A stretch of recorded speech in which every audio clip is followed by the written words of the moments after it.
Welcome to Not Milk Never Milk. Subscribe if you're lactose intolerant. In this video, I will explain how to sign a Dotloop document. First, open the email from your agent and click the link to access the document. Take a moment to read through all the pages thoroughly. Dotloop makes signing simple. Just click on the highlighted fields where your signature or initials are needed.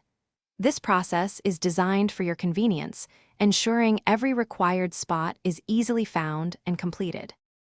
As you navigate the document, make sure to scroll through every single page. This ensures you have read and understood all the terms and conditions. Dotloop will guide you to any spots requiring your initials. Simply click on these fields to apply your initials, confirming your review of each specific section. This step is crucial for a complete and accurate record. When it is time to sign, Dotloop will automatically direct you to each required signature and initial field. You have two options for your signature. You can choose to adopt a pre-generated one, or you can draw your own using your mouse or touchscreen. After applying, double-check that all signatures and initials are accurately placed. Once you have clicked on every signature and initial field, look for the Finish Signing button, usually located at the top right. Clicking this button finalizes the process.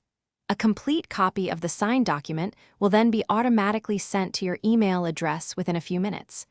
You can also download or print it for your personal records. Thanks for watching. If this was helpful, leave a like and consider subscribing. See you next time.